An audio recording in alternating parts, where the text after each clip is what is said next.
வணக்கம். Welcome to கதை திரட்டு.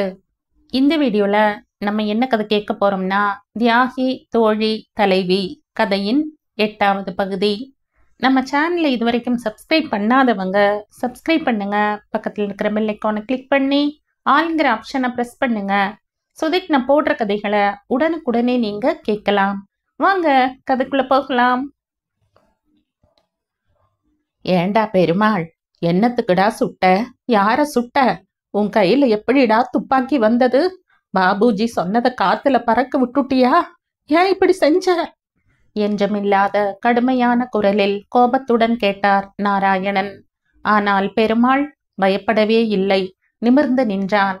முகத்தில் ஒரு அசாதாரண ஒளியும் வெற்றி களிப்புடனும் கூறினான், ஐயா, நானும் ஒரு தேசபக்தன்தான். நம்ம பாபுஜி பேச்சை கேட்டு அதுபடியே நடக்கிறவன்தான். ஆனா வெள்ளைக்காரனுக சகட்டு மேனிக்கு கும்பல் கும்பலா நம்ம நாட்டு பசங்களை எல்லாம் அடிச்சு கொல்றாங்க, சுட்டு தீக்கிறாங்க. அதுவும் நம்ம கையில ஒரு ஆயுதமும் வச்சுக்காம வெறும் கோஷத்தை தவிர வேறு ஒன்னும் அக்குறும்பு செய்யாம சிறைக்குள்ளேயே நம்மளை மிருகத்தனமா அடிச்சு கொல்றாங்க. நாம வெறும் கோஷத்தோட போராடுறது கூட தப்புன்னு சொல்லி நம்ம ஆளுங்களை மூட்டை பூச்சியை நசுக்கிறாப்புல நசுக்கிறாங்க, தூக்கிலிடுறாங்க, நாடு கடத்துறாங்க. ஐயா, நான் பணம் இல்லாத ஏழை தானுங்க. ஆனா என் பெத்த தாய் மேல இருக்கிற அளவு பாசம் என் தாய் நாட்டுக்கு மேலேயும் இருக்குதுங்க. அவளோட குழந்தைகளை கொல்றாங்களே, அப்ப என் தாயோட மனசு குமைஞ்சு போவாதா? அந்த தாய்க்கு சேவை செய்யறது தானேங்க நம்ம லட்சியம். சத்தியமா சொல்றேனுங்க, நம்ம நாட்டுக்கு இப்ப தேவைப்படுறது என்னான்னு தெரியுமுங்களா? எப்படி நாம போராடி சாகணுங்கிற படிப்பினை தாங்க. நான் என்னோட தாய்க்காக தரக்கூடியது என் சொந்த ரத்தத்தை தவிர வேறு ஒண்ணு என்கிட்ட இல்லைங்க. அதனாலதான் இந்த வெள்ளைக்காரங்கள்ல ஒருத்தனோட ரத்தத்தையாவது என் தாய்க்காக கீழே சிந்த செய்யணும்னு வெறியா இருந்தேனுங்க. பாபுஜியோட வார்த்தைகளை மீறினது தப்புதான். ஆனாலும் என்னால என்னை கட்டுப்படுத்திக்க முடியாதபடி கஜா தனுசு சீனியோட மரணம் உலுக்கி விட்டுருச்சுங்க. இன்னைக்கு போலீஸ் ஸ்டேஷன் பக்கமா சும்மா இப்படி போனேன். பெரிய துரை வந்து அங்க உட்கார்ந்திருந்ததை பார்த்தேன். அவர் ஜீப்பில் ஏற போற சமயம் அவங்க ஆளுங்க கிட்டே இருந்தே எதிர்பார்க்காத நேரத்துல துப்பாக்கி பிடுங்கி துரை மேல படன்னு சுட்டுக்கிட்டு ஓடினேன். அவங்க ஒரு நொடி பிரமிச்சதுல அதையே சாதகமா எடுத்துக்கிட்டு ஓட்டமா ஓடி வந்துட்டங்க. அவனை பாராட்டுவதா கோபிப்பதா என்று தெரியாமல் திணறினார் நாராயணன். எத்தனையோ இளைஞர்கள் இவனை போல துடிப்பதையும் பாபுஜியின் கட்டளையால் தங்கள் கைகளையும் தங்களையும் கட்டுப்படுத்தி கொண்டிருப்பதையும் நாராயணன் நன்கு அறிவார். உள்ளுக்குள்ளே அவரையும் மீறிய ஒரு சந்தோஷம் எழுந்தாலும் எழுந்த வேகத்திலேயே அதை அடக்கினார். முகத்தையும் தெளிவாக வைத்து கொண்டார். பெருமாளு, இப்ப நீ செய்தது உனக்கு சரின்னு தோணலாம். ஆனா அது ரொம்ப தப்புப்பா. ஒரு குடும்பம்னு சொன்னாலே அதுக்கும் ஒரு தலைவன் அப்பான்னு இருந்து அவன் சொல்றபடி கேட்கறோம். அப்படி இருக்கிறப்ப இந்த நம்மோட தாய்நாட்டை காக்கணும்னு லட்சோப லட்சம் ஜனங்க போராடுறப்ப நாம நம்ம தலைவரான பாபுஜியோட கட்டளைப்படி நடக்கிறது தானே முறை. தடி எடுத்தவன் தண்டல்காரன்னு செயல்பட்டா நம்ம தேசம் எப்படிப்பா விடுபடும்? ஒரு தாய், ஒரு தலைவன், ஒரு கொடி அப்படின்னு இருந்தாத்தான் நாடு உருப்படும். அப்படி இல்லாம இப்படி தான் தோன்றித்தனமா நடக்கிறது தப்பு. உன்னை பார்த்து குப்புசாமி நாளைக்கு ஆரம்பிப்பான், அடுத்த நாள் இன்னொருத்தன் ஆரம்பிப்பான். இது சரியா சொல்லு? இனிமே அடுத்த போராட்டம் வரை நீ இங்கேயே இருந்துக்கோ. போராட்டத்தின் போது வெளியில வந்தா போதும், புரிஞ்சதா? சௌமியா, என்னோட வேஷ்டி சட்டையில ஒன்னை எடுத்துட்டு வந்து அவனுக்கு கொடுமா. கட்டிண்டதை கழட்டி போட்டுட்டு குளிக்கட்டும். அப்புறமா அவ 2 பேருக்கும் வயிறார சாப்பாடு போடுமா. எப்ப சாப்பிட்டதோ என்னமோ. சௌமியா தாத்தா சொன்னதை உடனடியாக செய்தாள். ராஜி ரசம் சாம்பார் எல்லாவற்றையும் சுட வைத்து அப்பளம் வடகம் பொரித்தாள். வாழை இலையை பறித்து அலம்பி இருவருக்குமாய் சாப்பாடு பரிமாற அவர்கள் சாப்பிட்ட வேகத்திலேயே கண்டிப்பாக 2 நாட்களுக்கு குறையாமல் அவர்கள் சரியான சாப்பாட்டை சாப்பிட்டே இருக்க மாட்டார்கள் என்று எண்ணிக்கொண்டார்கள். ஒரு வெள்ளையனையாவது இவன் கொன்றானே என்ற சந்தோஷமும் பெருமையும் மனதில் துள்ளினாலும் அதை வாய்விட்டு சொல்வதில் கொஞ்சமும் தயக்கமே ஏற்பட்டது சௌமியாவிற்கு. முத்துசாமியோ தலை தாழ்ந்து உட்கார்ந்திருந்தார். இந்த பெருமாளுக்கு இருக்கும் தேசப்பற்றில் 10ல் 1 பகுதியாவது தன் மகனுக்கு இருந்திருக்க கூடாதா என்ற எண்ணம் உள்ளத்தில் தோன்றி அவரை வதைத்து வதைத்து அலைக்கழித்தது. சித்ராவும் மீனாவிற்கு உதவியாக வந்தாயிற்று. சௌமியா அவ்வப்போது வந்து பார்த்து வேண்டும் வேண்டாததை கேட்டுக்கொண்டாள். வெங்கிட்டவும் சௌமியாவும் மீனாவுடன் அலைவதும் பணத்தாலும் தேகத்தாலும் உதவியுமாய் செய்து மீனாவை நன்றியினால் கலங்க வைத்தார்கள். மீனாவின் மாமியார் சௌமியாவை கூப்பிட்டு அருகில் உட்கார வைத்து கொண்டாள். அவள் முகத்தை தடவினாள். சௌமி வந்து. மேலே பேச முடியாமல் அந்த வயதான சரீரம் நடுங்கியது. கண்கள் கலங்கின, உதடு துடித்தது. மேல் மூச்சு வாங்க அடக்க முடியாமல் வெடித்தது விம்மல். மாமி அழாதேங்கோ. ஏன் எதுக்கு? வேண்டாம் மாமி, நானும் உங்க அத்து பொண்ணுதான். மார்பில் ஒரு கையை வைத்து கொண்டே இன்னொரு கையையும் தலையையும் இப்படியும் அப்படியுமாய் ஆட்டினாள். கொஞ்சம் கூட பேச முடியாமல் உணர்ச்சிகள் அந்த முதிர்ந்தவளின் வாயை கட்டி போட்டிருந்தது. அப்படியே சுவற்றின் மேல் சாய்ந்தாள். கண்கள் கரகரவென்ற நீரை பொழிந்தன. சின்ன சின்ன கேவல்கள் அடுக்கடுக்காய் வெளிப்பட்டன. சௌமியா மாமியின் மார்பை நிதானமாய் நீவி விட்டாள். உணர்ச்சி வயப்பட்ட மார்பு எக்கச்சக்க வேகத்தில் தன் துடிப்பை அதிகப்படுத்தியது. நீவும் போது நன்றாகவே தெரிந்தது. பக்கத்தில் இருந்து சொம்பை சரித்து தண்ணீரை டம்ளரில் விட்டு நிதானமாய் குடிக்க வைத்தாள். கொஞ்சம் ஆஸ்வாசமாயிற்று மாமிக்கு. அருகில் இருந்த துண்டினால் முகத்தையும் நன்றாய் துடைத்து விட்டாள். மெல்லிய புன்னகையை மாமியை நோக்கி படரவிட்டாள். மாமி சட்டென்று அவளை தன்னுடன் சேர்த்தணைத்து உச்சி முகர்ந்து முத்தமிட்டாள். அந்த அன்பான கதகதப்பான அணைப்பில் தன் பாட்டியின் நினைவு வந்தது சௌமியாவிற்கு. தோ இப்போதே பொங்கப் போகிறேன் என்று கண்கள் அவளை பயமுறுத்த, இப்போது வேண்டாமே, கொஞ்சம் பொறுங்களே என்று அவைகளை மானசீகமாய் வேண்டிக் கொண்டாள். கெஞ்சி அடக்கினாள். பலகாரம் பண்ணியாச்சு மாமி, கொண்டு வரட்டுமா? வேண்டாண்டி சௌமியா, மனசு நிறைஞ்சதுனால வயிறும் நிறைஞ்சாப்புல இருக்கு. ஒரு டம்ளர் பயத்தங்கஞ்சி மட்டும் போருமா. அதுவும் இப்ப வேண்டாம், கொஞ்சம் போல போகட்டும். இப்ப எனக்கு ஒண்ணும் இல்லை. நீ போய் சித்ராவுக்கு ஒத்தாசை பண்ணுமா. சுப்பினி பொண்டாட்டியும் வரேனாளாம். சௌமி, இவதான் உனக்கு சின்ன குழந்தைகள், கல்யாணத்துல செஞ்சா போரும்னும் இப்ப வர வேண்டாம்னும் சொன்னாளாம். மன்னி நாத்தனாருன்னும் மன்னின்னும் ஓர்படின்னும் அவ வித்தியாசம் இல்லாம ரொம்ப நல்ல பொண்ணுடி சித்ரா. ரம்யா அங்க தவிச்சுன்ருப்பா மாமி. அப்படின்னா உங்க அம்மா நன்னா அதிர்ஷ்டம் செஞ்சவ. அதான் இப்படி நல்ல மனுஷாளா பார்த்து உங்க ஆத்துல பகவான் பூமாலையா தொடுத்து சேர்த்துருக்கார். சரி, இன்னும் எனக்கு படபடப்பு அடங்கல. என்னமோ உன்னை பார்த்ததும் நீ அலையறதும் பொறுப்பா வேலை செய்யறதும் மனசுல என்னமோ பண்ணிடுத்து. கொஞ்சம் படுத்துக்கிற, நீ போய் சாப்பிடுமா. சௌமியா மாமி படுக்க உதவி விட்டு உள்ளே சென்றாள். பாவம் மாமி, ரம்யாவை பத்தி ஒன்னும் தெரியல. சுப்புடி இப்ப எப்படி இருக்கானோ, குழந்தைகள் என்ன பண்றதோ. 5 நிமிடங்கள் அதே யோசனையில் அப்படியே உறைந்து நின்றவள் கரண்டி ஏதோ விழும் சத்தம் கேட்டு கலைந்தாள். யதார்த்தத்திற்கு வந்தாள். உருளைக்கிழங்கை வதக்கியபடி நின்றிருந்த சித்ராவை அப்படியே பின்னால் இருந்து அணைத்து கொண்டு அவள் காதருகில் கிசுகிசுத்தாள். ரொம்ப தேங்க்ஸ் சித்ரா. ரம்யா பத்தி எதுவும் இங்க சொல்லாம ரொம்ப நன்னா சமாளிச்சிருக்கையே. நிஜமா எனக்கு ரொம்ப சந்தோஷம். அவள் கையிலிருந்து விடுபட்ட சித்ரா சிரித்தபடியே கூறினாள்.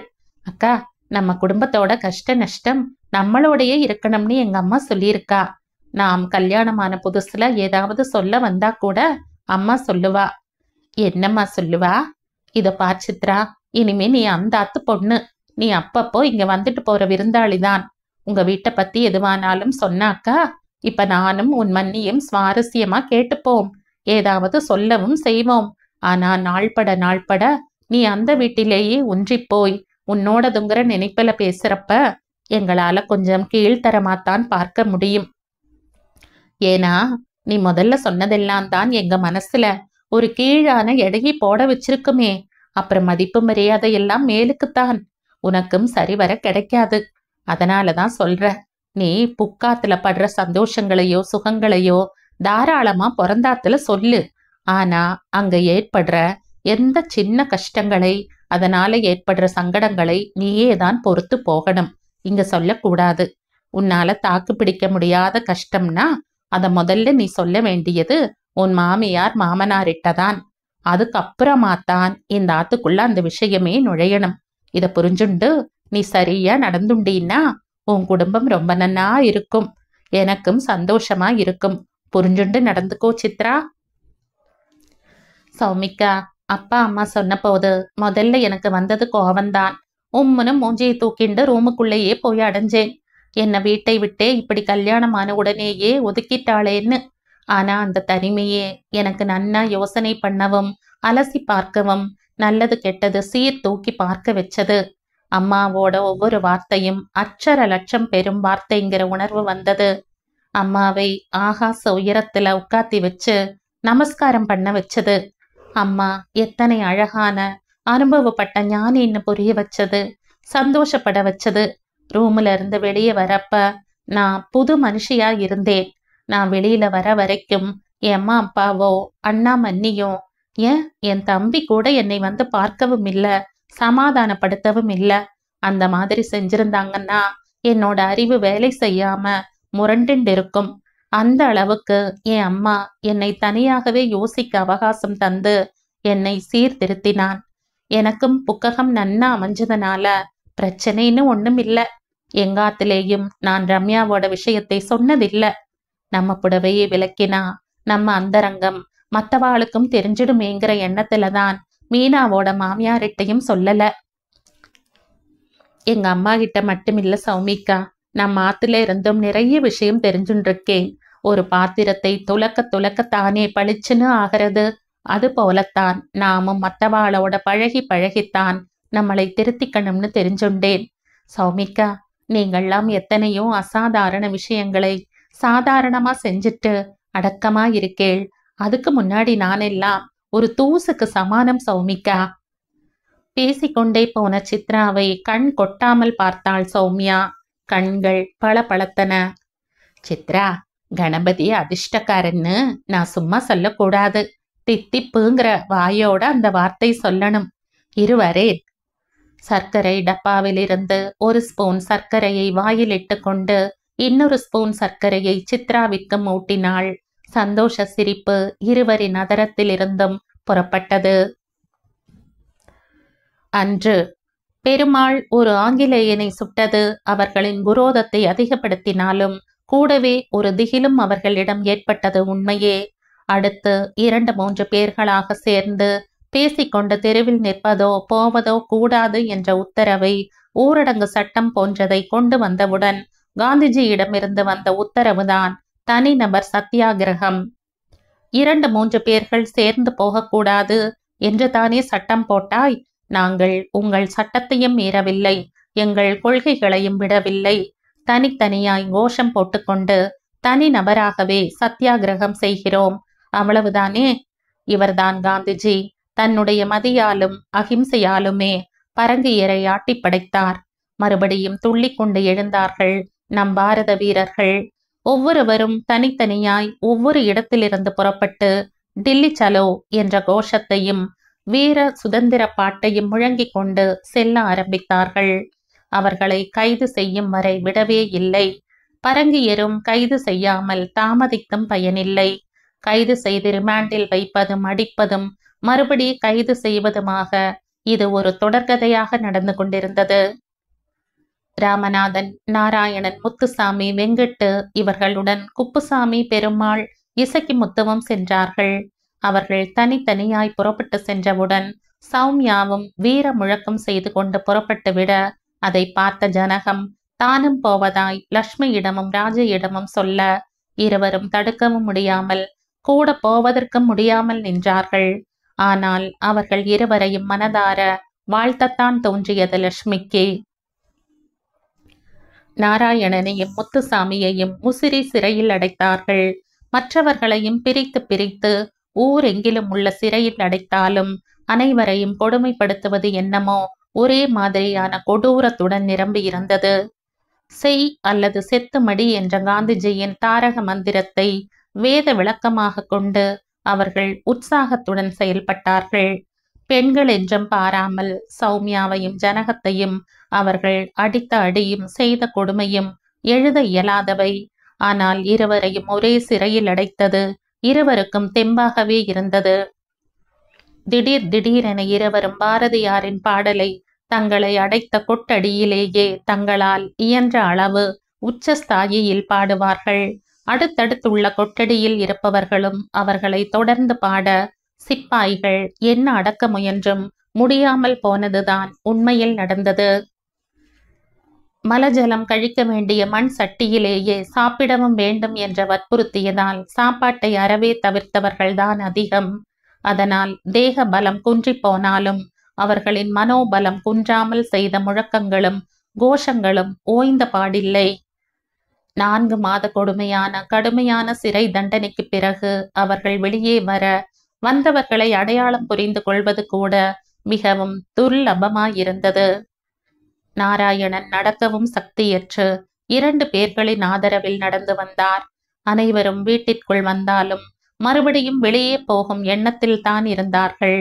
மன உறுதி லவலேசும் அசையவில்லை. நாராயணனின் நிலைமை ரொம்பவும் மோசமாக இருந்தது. வெங்கண்ணாச்சார் வந்து பார்த்துவிட்டு நம்பிக்கை இல்லாமல் மனம் கலங்க வாசலில் உட்கார்ந்திருந்தார். கொஞ்ச கால பழக்கமா என்ன? தாபஜ்வரம் நாராயணனை தகித்து கொண்டிருந்தது. மூட்டை பூச்சியும் கொசுக்கடியும் கடித்த இடங்களை புண்ணாக்கி இப்போது அதிலிருந்து சீழும் நீருமாய் வடிந்து கொண்டிருந்தது. சுகாதாரமற்ற சூழ்நிலையில் இருந்ததன் விளைவு அவர் உடலில் பலவித வியாதிகள் சந்தோஷமாய் குடியிருந்து தங்கள் ராஜ்யத்தை விஸ்தரித்திருந்தது. பாபுஜி கிட்ட இருந்து அடுத்த உத்தரவு வந்ததாப்பா. என்ன சொன்னார் பாபுஜி? அடுத்த மறியல் எப்போ? நினைவு வந்த போதெல்லாம் உளறியபடியே அவர் பேசிய பேச்சுக்கள் இதுதான். நினைவிழந்த போதோ வந்தே மாதரம், டில்லி சலோ என்று நடுங்கும் குரலானாலும் முழக்கம் செய்தார். திடீரென சக்தி அனைத்தையும் திரட்டி பெருங்குரல் எடுத்து, என்று தணியும் இந்த சுதந்திர தாகம், என்று மடியும் எங்கள் அடிமையின் மோகம் என்று நைந்த குரலில் பாடுவார் உணர்ச்சிகரமாக. பார்த்த கண்கள் குளமானாலும் அவருடைய நாட்டுப்பற்று மற்றவர்களை தெம்படைய செய்தது. அவர் உடல் நலம் தேர வேண்டுமே பிரார்த்தனை செய்தார்கள். ராமநாதா, சடாட்சரம் வந்தாரா? என்ன செய்தி கொண்டு வந்தார் சொல்லுப்பா. அப்பா, என்ன காரியம் செய்தாலும் அகிம்சையோடு நடக்க வேண்டும். உங்கள் சேவையை செய்து கொண்டிருங்கள். சுதந்திரம் அடைவது வரை இதுதான் நாம் செய்ய வேண்டிய வேலை. இதைத்தான் பாபுஜி சொன்னாராம். பேசி முடித்த ராமநாதன் நாராயணனிடமிருந்து பதில் வராமல் போகவே கூப்பிட்டு பார்த்தார். ஆனால் பதில் இல்லை. மூச்சு மட்டுமிருந்தது. அவரின் கூடு கட்டிய மார்பு மேலும் கீழும் அசைவதிலிருந்து தெரிந்தது. தாத்தா, தாத்தா, இங்க பாருங்களேன். நமக்கு கண்டிப்பா சுதந்திரம் கிடைச்சிடும். நாம ஜெயிக்கத்தான் போறோம். நீங்களும் இருந்து பார்த்துட்டு தான் போக போறேள். அதுக்கு முன்னாடி உங்களை போக விட மாட்டேன் தாத்தா. தாத்தா பாருங்களேன், கண்ணை திறந்து பாருங்கோ. நமக்கு சுதந்திரம் கிடைக்க போறதை நீங்க பார்க்க வேண்டாமா தாத்தா? என்னது, சுதந்திரம் கிடைச்சுடுத்தா? அந்த நோயுற்று ஷீடமான நிலையிலும் எலும்பும் தோலுமான அந்த புண்கள் நிறைந்த சரீரத்தில் ஒரு பரபரப்பு தோன்றியது. சிலிர்ப்புடன் முகத்தில் ஒருவித சிரிப்பு, குழி விழுந்த கண்களில் திடீரென ஒரு பிரகாசம் வெடித்து நீரற்ற நிலம் போலிருக்கும். உதட்டில் சந்தோஷமான புன்னகைக்கு அடையாளமாக ஒரு நெளிவு. சுதந்திரம் கிடைச்சுடுத்தா? பிரகாசமான கண்கள் மீண்டும் பஞ்சடைந்தன. ஆனால் சந்தோஷம் முகத்தில் அப்படியே அப்பட்டமாய். சௌமி, இங்க வா, ஆனந்த பள்ளு பாடுமா சௌமி. சுதந்திரம் கிடைத்ததாகவே நினைத்து கொண்டு அவர் தட்டு தடுமாறி பாடக் கூறியதும் சௌமியாவின் கண்கள் குளமாயிற்று. பாட்டி, லட்சுமியின் தோளில் சரிந்து குலுங்கினாள். என்னது இது, அசடு மாறி அழுதுண்டு? தாத்தா பாடத்தானே சொல்றார், நன்னா கணீர்னு பாடு. ம். கணீர்னு பாடவா? பாட்டிக்கு என்னாச்சு? தாத்தா இருக்க போறது இன்னும் கொஞ்ச நேரம்தான் போல தோன்றது. பாட்டிக்கு என்ன பைத்தியமா? எப்படி இவ்வளவு தைரியமா இருக்கா? ஒருவேளை நம்ம பயம் வேணோ? பாடு சௌமியா. நான் ஆரம்பிக்கட்டுமா?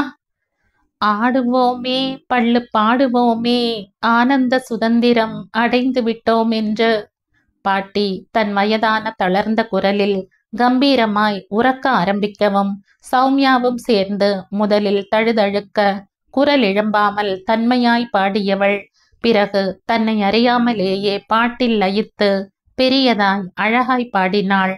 நாராயணனின் கண்கள் திறந்தபடியே இருக்க, உதட்டில் அந்த சந்தோஷ நெளிவுடன் அப்படியே மூச்சை அடக்கி இருந்தது. அவர் தலையின் அசைவு நின்றதிலிருந்து புரிந்தது. லட்சுமி அவரை பார்த்தபடியே உட்கார்ந்திருந்தாள். மின்னல் வேகத்தில் அவளுடைய வாழ்க்கையின் முதல் அத்தியாயத்திலிருந்து இப்போது நடக்கின்ற அத்தியாயம் வரை ஒரே ஓட்டமாய் ஓடியது. விவரம் புரியாத வயதில் கல்யாணம் என்றாலும் தான் கண்ணூஞ்சலில் நாராயணனுடன் வீசி வீசி ஊஞ்சலாடியதை நெடுநாள் அவள் பாட்டி சொல்லி சொல்லி கேலி செய்தது.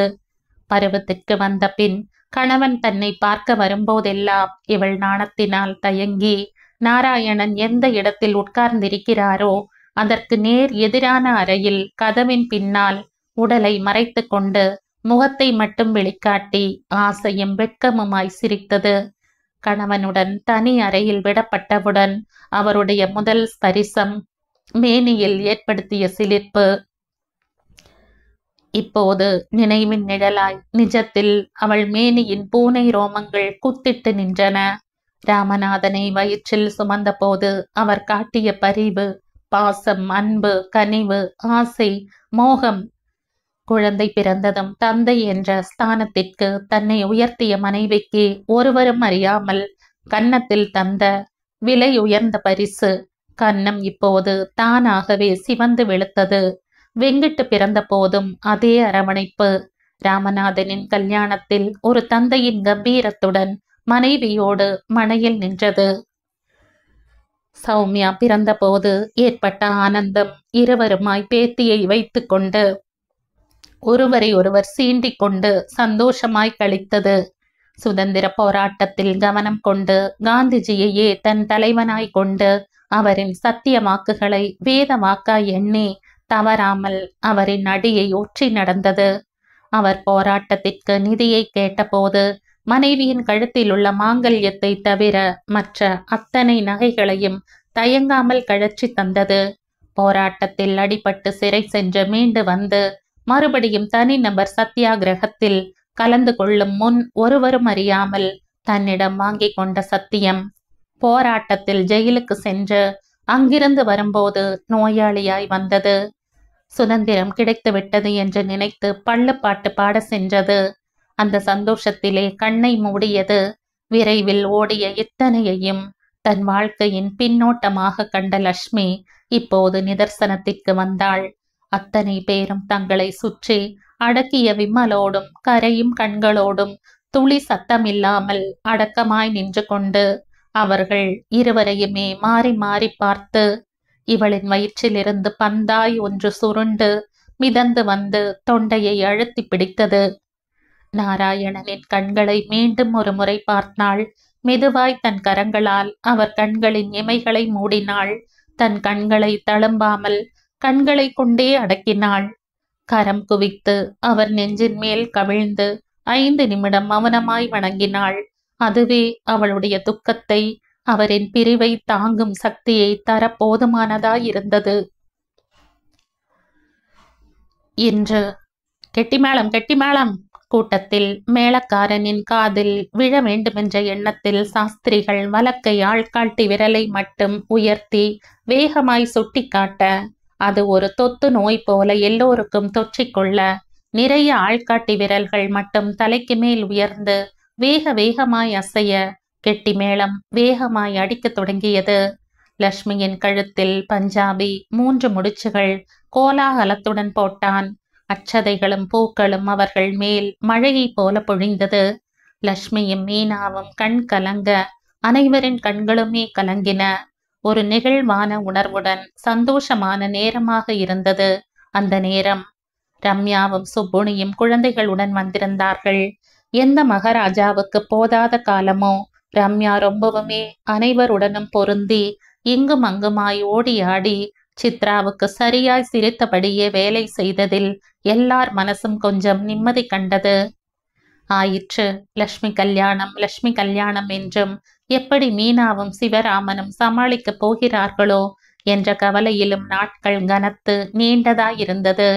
ஆனால் இப்போதோ நிமிஷத்தில் கல்யாணம் திடீரென்று முடிந்தாற்போல ஒரு பெரிய பாரம் சட்டென்று இறங்கினது போல் அனைவரின் உள்ளத்திலும் தோன்றியது. குறை சொல்ல ஒன்றுமே இல்லாத பெரிய குறையாய் சம்மந்தி வீட்டில் தோன்றியதால் ஒன்றும் சொல்ல முடியவில்லை என்ற கோபத்தில் என்று பெரிய பூசணிக்காய் போல் முகத்தை பெரியதாக்கி கொண்டு போனார்கள். அனைவருக்கும் அது வருத்தத்தை தந்தாலும் பஞ்சாபி எல்லோரிடமும் சந்தோஷமாய் கலகலப்பாய் பேசி விடை பெற்று கொண்டான். மீனா சிவராமனிடம் பஞ்சாபி வந்தபோது அவர்களின் அழுகை கலந்த புன்சிரிப்பை பார்த்தான். சிவராமனின் கையை பற்றி கொண்டான். மாமா, நீங்க 2 பேரும் கவலைப்படாதீங்கோ.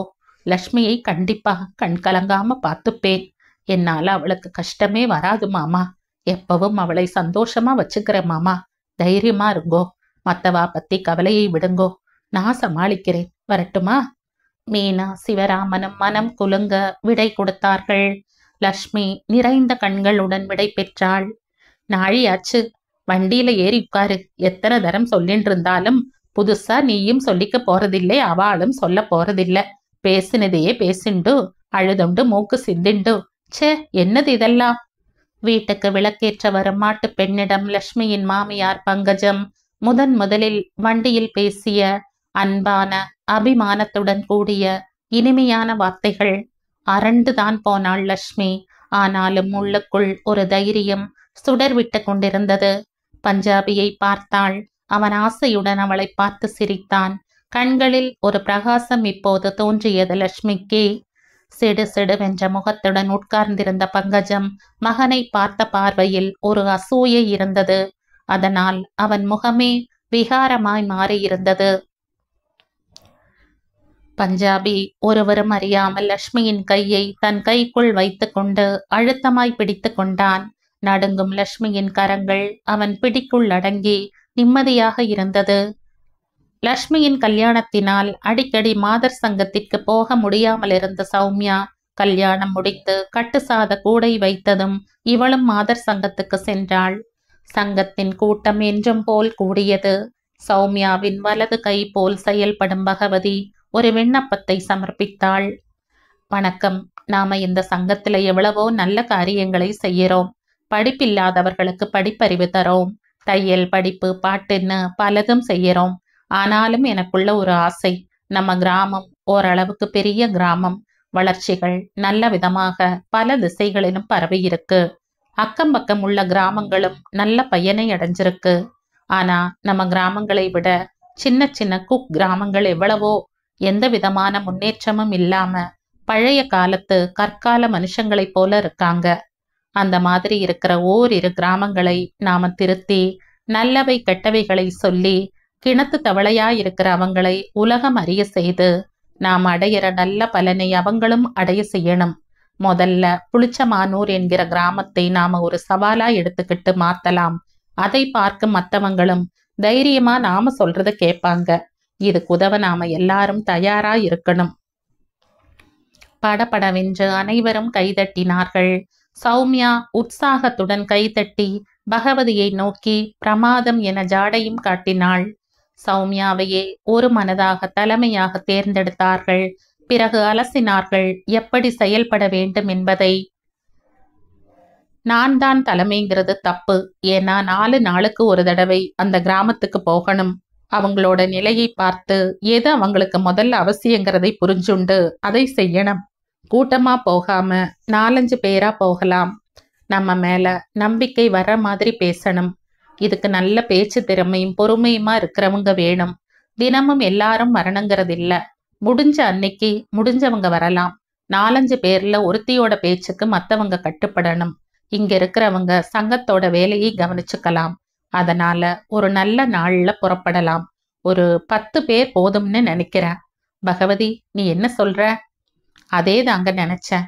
ஆனா இவங்கள எப்படி 10 பேரை மட்டும் தேர்ந்தெடுக்கிறது? அது சொல்லுங்கக்கா. சீட்டு குலுக்கி போட்டுடலாமே. அதுதான் யார் மனசும் வேதனைப்படாம இருக்க ஒரே வழி. சீட்டு எழுதி மும்தாஜின் பெண்ணை விட்டு எடுக்க செய்தாள். அடுத்த முறை மற்றவர்களின் பெயர்கள் எழுதப்படும் என கூறினாள் சௌமியா. புதன்கிழமை அவரவர் வீட்டிலிருந்து சாப்பாட்டையும் எடுத்துக்கொண்டு மாட்டு வண்டிகளில் புறப்பட்டார்கள். முதலில் புறப்பட்ட வண்டிக்கு கண்ணீர் கழித்து கற்பூர ஆரத்தி காட்டி அனைவரின் சந்தோஷமான கோஷங்களுக்கு பிறகு புறப்பட்டனர். வழியில் பாரதியாரின் பாடலை மாற்றி மாற்றி பாடியவாறு சென்றனர். புளிச்சமானூர் சுமார் 6 மணி நேர பயணத்துக்கு பிறகு அவர்கள் கண்களுக்கு தென்பட்டது. மாட்டு வண்டியின் சத்தத்தை கேட்டு ஓடி வந்த மக்கள் இவர்களை ஆச்சரியத்துடன் பார்த்தார்கள், நாணத்துடன் சிரித்தார்கள். அங்கங்கே இருந்த வீடுகளின் கதவுகள் பட் பட் என்று திறந்து கொள்ள சாணி தட்டிய கையுடனும் மசாலா அரைத்த கையுடனும் அந்தந்த வேலையில் இருந்து நேராக வந்து நின்றார்கள். கையை அலம்பிய பிறகு வரவேண்டும் என்ற எண்ணம் கூட அவர்களுக்கு இல்லை. சின்ன குழந்தைகள் கோவணமே பெரிய ஆடையாக நினைத்து அதை தவிர வேறு ஒன்றும் அணியாமல் நின்றார்கள். பெண்களில் இள வயதிலிருந்து பெரியவர்கள் வரை ரவிக்கை அணியாமலே இருந்தார்கள்.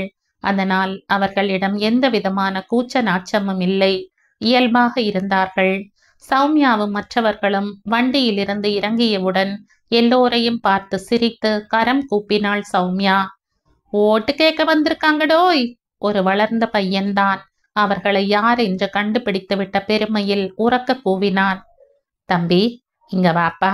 நாங்க ஓட்டு கேட்கிறவங்க இல்ல, கிராமத்து தலைவரை காண்பிக்கிறையா? உற்சாகமாய் தலையாட்டினான். அவர்களை ஒரு வீட்டின் முன் நிறுத்தி அந்த வீட்டின் கதவை மெதுவாக தட்டினான்.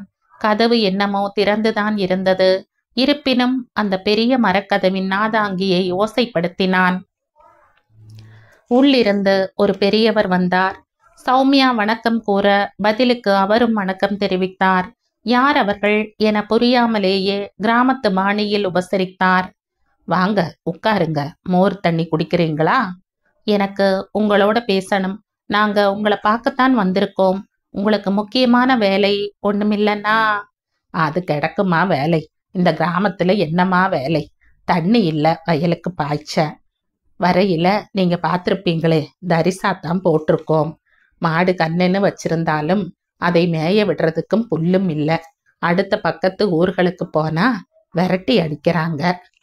அதனால எப்பப்போ எங்கெங்க கூலி வேலை கிடைக்குதோ அதை செய்யறோம். அதுல தாம எங்க பொழப்பே. இப்ப அறுவடை காலம் முடிஞ்சு போனதால வேலையும் இல்ல. காட்டு பக்கமா போய் விறகு வெட்டுவோம். அதுக்கும் ரேஞ்சர் வந்து புடுங்கிக்கிறான். ரொம்ப மோசமான பொழப்புமா. இதோட இன்னும் 4 கிராமங்க, எத்தாப்பு, குளியல்பாறை, வல்லத்தாச்சி, வடுகாபுரம் எல்லாருக்கும் ஒரே தலைமைக்கு கீழே வருதுமா. முனிசிப்பும் கர்ணமும் எங்க வரையில எதுவுமே வர விட மாட்டாங்கிறாங்க. எங்க குறையை கவர்மெண்ட்டுக்கு எழுத சொன்னாலும் எழுதிப்புட்டேன், பதில் வரலைனாங்க. ஒன்னும் புரியலைங்க. ஆமா, நீங்க ஏன் இதெல்லாம் கேட்டுக்கிட்டு? கவர்மெண்ட் ஆளுங்களா? மன ஆதங்கத்தை படபடவென்று கொட்டிய பெரியவர் மனபாரம் குறைந்த பின்தான் ஒருவேளை கவர்மெண்ட் ஆளாக இருந்தால் என்ற எண்ணத்தில் ஒரு கணம் சுணங்கி போனார். ஐயா, நாங்க அரசாங்க ஆள் இல்ல. ஆனா உங்க கிராமத்துக்கு வேண்டிய உதவிகளை செய்ய வந்த மாதர் சங்கத்துக்காரங்க. உங்களோட சேர்ந்து நாங்களும் உங்க கிராமம் வளர்ச்சியடைய போராட வந்திருக்கோம். உங்க கிராமத்துக்காக நீங்களே கோரிக்கைகளை எழுதி தரலாம். நேர்லையே போய் சொல்லலாம். கூட நாங்களும் வரோம். அம்மா, இத கேட்கவே ரொம்ப சந்தோஷமா இருக்குதுங்க. எங்க கிராமமும் எல்லா கிராமம் போல பச்சை பசேல்னு கண் குளிர இருக்கணும்மா. திரும்பின பக்கமெல்லாம் பயிருங்க செழிப்பா வளர்ந்து செடியும் கொடியுமா எங்களை பார்த்து சிரிக்கணும்மா. அம்மா, ஒரு சந்தேகம் கேட்கலாமுங்களா? தாராளமா கேளுங்க. எதையும் மனசுல வச்சுக்காம தயக்கம் இல்லாம கேளுங்க. எதுவானாலும் பதில் சொல்றோம். கூச்சப்படாதீங்க. ஆமா, நீங்க எங்களுக்கு நல்லது செய்ய வந்திருக்கீங்க. சரி, தொலை தூரத்துல இருந்து வண்டி கட்டிக்கிட்டு எங்களுக்காக பாடுபடுறீங்க. ரொம்ப சந்தோஷம். ஆனா இதனால உங்களுக்கு என்னங்க லாபம்? எதனால எங்களுக்காக நீங்க கஷ்டப்படணும்? மென்மையாக சிரித்தாள் சௌமியா. கிராமத்து ஜனங்களுக்கே உரிய வெகுளித்தனம் கலந்த சந்தேகம் அந்த பெரியவரிடம் இருந்தது. ஒரு வீட்ல 2-3 குழந்தைங்க இருக்காங்கன்னு வச்சுக்குவோம். அதுல ஒரு குழந்தை ரொம்ப பலகீனமா இருக்குன்னு பாக்குறப்பவே புரிகிறது. அப்ப அந்த குழந்தையை என்ன செய்வோம்? சௌமியாவின் கேள்வி புரிந்தும் புரியாமலும் பெரியவர் குழம்பினாலும், இப்ப குழந்தைகள் பத்திய பேச்சு எதற்கு, என்ன சம்பந்தம் என்று தோன்றினாலும் தெரிந்த பதிலை சொன்னார். மற்ற குழந்தைகளை விட அந்த பலகீனமான குழந்தைக்கு அதிகமான கவனிப்பை தந்து போஷாக்கு தருவோம். அதேதான் ஐயா இப்ப நாங்க செய்யறதும். உங்க கிராமம் எந்த விதமான முன்னேற்றமும் இல்லாததால நாங்க அதை எங்க குழந்தையா தத்து எடுத்துக்க தீர்மானிச்சாச்சு. அந்த குழந்தைக்கு வேண்டிய நல்ல சத்தான ஆகாரத்தை தரப்போகிறோம். அதுக்கு உங்களோட ஒத்துழைப்பும் எங்களுக்கு வேணும். அம்மாடி, என்ன அழகா எப்படி விஷயத்தை புட்டு வச்சிட்டீங்க. கண்டிப்பா உங்களோட நாங்க தோள் கொடுப்போம்மா. தாயி, இந்த மாதிரி உங்க சிந்தனை போறதுக்கு நீங்க எவ்வளோ பெரிய ஆளா இருக்கணும் அம்மா. இடையில் குறுக்கிட்டு பேசினாள் சௌமியா. ஐயா, இது ஒரு புகழ்ச்சிக்காகவோ பணத்துக்காகவோ செய்யற வேலை இல்லை. நம்ம நாட்டோட விதை நெல்லே கிராமம்தான். அப்படி இருக்கிறப்ப அந்த விதை நெல்லை பாதுகாக்கிறது நம்ம கடமைதானே. அதை பாழாக்கிறது தப்பில்லையா? அதனாலதான் அதை பாதுகாக்க நாங்க முன் வந்திருக்கோம். நம்ம நாட்டோட ஒவ்வொரு கிராமத்தையும் விதை நெல்லா அதோட வளர்ச்சிக்கு பாடுபட்டா நம்ம நாடு ஒரு பூரணமான சுபிட்சமான நாடாகும் இல்லையா ஐயா? கண்டிப்பாம்மா, நிச்சயமா எங்களோட ஒத்துழைப்பு உங்களுக்கு உண்டு. நாங்க முதல்ல என்ன செய்யணும் சொல்லுங்கோ. இந்த கிராமத்துல முதல்ல அவசியமான தேவைங்கிறது தண்ணீரும் அடிப்படை சுகாதாரமும் தான். பஞ்சத்தால உங்க கையில பணம் இல்லாம கிணறு தோண்டாம எல்லாத்துக்கும் ஊருக்கு வெளியே உள்ள ஒரே ஏரியை நம்பியிருக்கீங்க. நாங்க பேங்க்ல இருந்து உங்களுக்கு கடன் வாங்கி தரோம். அதை வச்சு கிணறு வெட்டுங்க. பயிர் நல்லா விளைஞ்சா கடனை கொஞ்சம் கொஞ்சமா அடைச்சிடுங்க. வட்டி குறைஞ்ச சதவிகிதத்துல தான் இருக்கும். வேணாம்மா, பஞ்சமோ பட்டினியோ இது வரைக்கும் ஒருத்தர்கிட்ட கை நீட்டி கடன் வாங்கினதில்ல. ஏன்னா திருப்பி தர தெம்பில்ல. இப்ப கவர்மெண்ட் கிட்ட கடனை வாங்கிட்டோம்னா நாளைக்கு நம்ம நிலம் நம்மதா இருக்காதுமா, கவர்மெண்ட்டுக்கு சேர்ந்து போடும். இப்ப நிலமாவது நமக்குன்னு இருக்குது, அதெல்லாம் இனிக்குது. ஆனா நடைமுறையில ஒத்து வராதுமா. அதுவும் எங்க கிராமத்துக்கு ஒத்தே வராது. ஆள விடுங்க. துண்டை உதறி தோளில் போட்டுக்கொண்டு இடத்தை விட்டு எழுந்தே விட்டார் அந்த கிராமத்தின் தலைவர். குழந்தைக்கு ஆபரேஷன் செய்தால்தான் அதன் சங்கடம் தீரும் என்று கூறினாள். ஆபரேஷனா? கத்தியால கீறி? ஐயையோ வேணாமுங்க. என் குழந்தை இருக்கிற வரையில அந்த உடம்புல கத்திப்பட விடமாட்டேங்க. தாங்காது. அப்படியே எவ்வளவு நாள் இருக்குதோ இருக்கட்டும். இதெல்லாம் வேணவே வேணாம் என்று கூறும் அப்பாவி மக்களாய்த்தான் அவர்கள் இருந்தார்கள். தரிசாக கிடந்தாலும் கிடக்கட்டும், என்னுடைய நிலம் என்று அதையே பார்த்து திருப்தி அடைவேன். ஆனால் கடன் உடன் என்று அரசாங்கம் ஏமாற்றி என் நிலத்தை எடுத்துக்கொண்டால் அச்சச்சோ, அந்த மாதிரி கூடாதுமா. என்னுடையது என்னிடமே இருக்கட்டும். உபயோகம் இல்லாமல் போனாலும் என்னை விட்டு போகக்கூடாது. என்னிடம்தான் இருக்க வேண்டும். வேண்டாம் இந்த அரசாங்கம் தரும் கடன். இப்படித்தான் அவர்களுடைய யோசனை ஓடியதே தவிர அரசாங்கம் தரும் நல்ல உதவிகளை ஏற்றுக்கொள்ளவே மறுத்தார்கள். காரணம், இடையே ஏற்படும் லஞ்ச லாவண்யங்களும் ஏமாற்று பித்தலாட்டங்களும் தான். இதை நன்கு புரிந்து கொண்ட சௌமியாவும் பகவதியும் மாற்றி மாற்றி பேசினார்கள். ஐயா, அரசாங்கங்கிறது நம்மை போல உள்ளவங்களுக்கு உதவத்தானே ஒழிய ஏமாத்த இல்ல. நீங்க முதல்ல புரிஞ்சுக்கங்க. இப்ப உங்க ஊர்ல யாராவது ஒருத்தருக்கு நான் கடன் வாங்கி தரேன். அந்த கடனோட பொறுப்பையும் நானே ஏத்துக்கிறேன். உங்க நிலத்துல கிணத்தை தோண்டி பயிர் பச்சை ஏற்படுற வரை அந்த கடனை நீங்க கட்ட வேணாம். நான் அதுக்கு பொறுப்பு. என் மேல நம்பிக்கை வைங்க. பகவதி மேற்கொண்டு பேச ஆரம்பித்தாள். ஆமாம் ஐயா, நாங்க வாரத்துக்கு 2 நாள் இங்க வரோம். உங்களுக்கு தேவையானதை நாங்களே நேரடியாகவே உங்களுக்கு கிடைக்க செய்கிறோம். எங்களை நம்புங்க. நீங்க படிப்பறிவு இல்லாம இருக்கிறதால நாங்க ஏமாத்திப்படுவோம்னு தப்பு கணக்கு போடாதீங்க. உங்களுக்கு இனிமே படிப்பும் சொல்லித்தர போறோம். இனிமேல் பட்டு படிப்பான்னு யோசிக்காதீங்க. எப்ப வேணும்னாலும் படிப்பை கத்துக்கலாம். உங்கள யாராவது ஒருத்தர் எங்களோட எங்க கிராமத்துக்கு வாங்க. எங்க சங்கத்துல நடக்கிற நடவடிக்கைகளை பாருங்க. எப்ப வேணும்னாலும் யார் வேணும்னாலும் எங்க சங்கத்தை பார்வையிடலாம். அதுக்கு தடையே இல்ல. அப்புறம் உங்க வீட்டு பெண்கள் கிட்டேயும் பேசணும். அதுக்கும் வழி பண்ணுங்க. பயப்படாதீங்க ஐயா. சுத்தமா இருக்கணும். சுத்துப்புறத்தையும் சுத்தமா வச்சுக்கணுங்கிறதை பத்தி தான் சொல்ல போறோம். கந்தையானாலும் கசக்கி கட்டு, கூழானாலும் குளித்து குடி, நோயற்ற வாழ்வே குறைவற்ற செல்வம். இந்த மூன்றையும் பத்தி நாங்க உங்க எல்லாருக்கும் சொல்லித் தரோம்.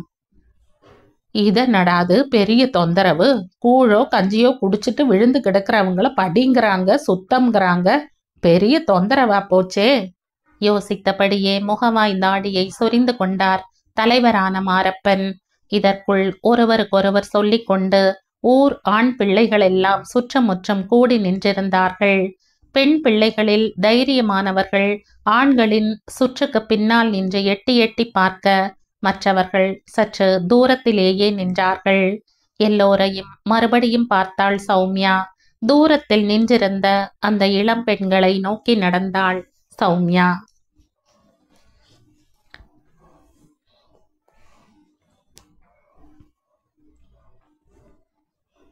இந்த கதையின் தொடர்ச்சியை அடுத்த பதிவில் கேட்கலாம். நன்றி.